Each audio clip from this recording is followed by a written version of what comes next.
So just a little update. I've been working on the tank, so it's been primed all over, top and bottom, and then I've just started putting filler in the few spots it needed it, but obviously this is the main one, so I'm just slowly building up my layers just to get it about right. And I've made a little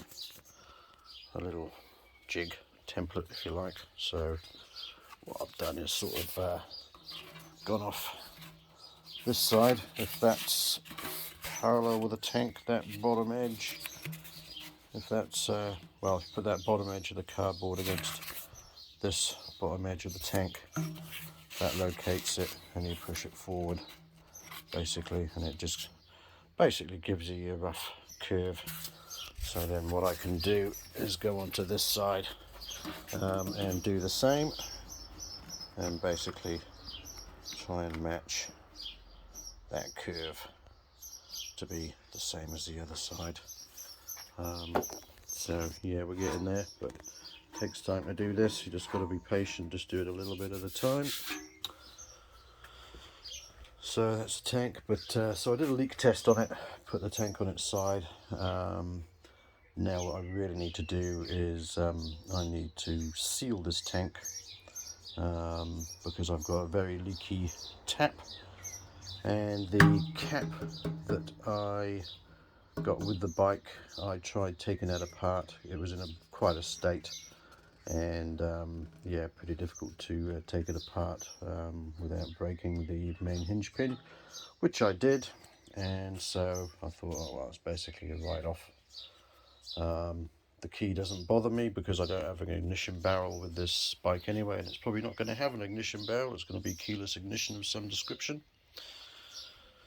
So here I have a bunch of stuff just come in from Yambits. So the stuff that was, I thought genuine Yamaha was overpriced, with Fowlers and then PGME stuff. They still haven't even started my crank or my barrels yet, so I was going to get some parts off them, but I won't bother now because I've just got them through Yambits.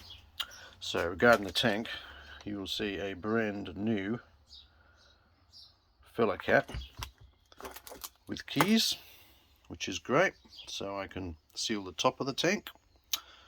And then tap wise, I've got a rebuild kit, because not so much the diaphragm, but the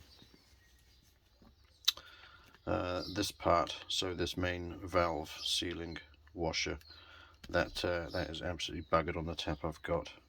So by rebuilding the tap with that, I've got a new tap to tank O-ring as well, the shaped one. I think there's a round one in there anyway, but so that means I've got two.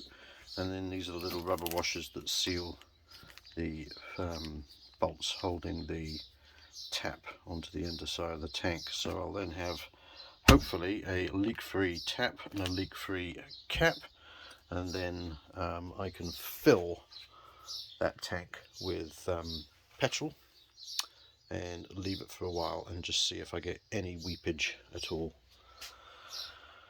So got a bunch of other things. Got the unobtainable from anywhere apart from Yambits, it would seem, clutch arm bearing, and the O-ring, the seal that goes with it. And then I've got oil pump, drive shaft seal, kickstart seal, pilot jets.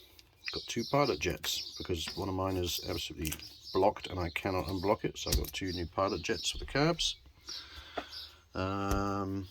Water pump cover gasket, oil pump internal gasket, quite difficult to get hold of those.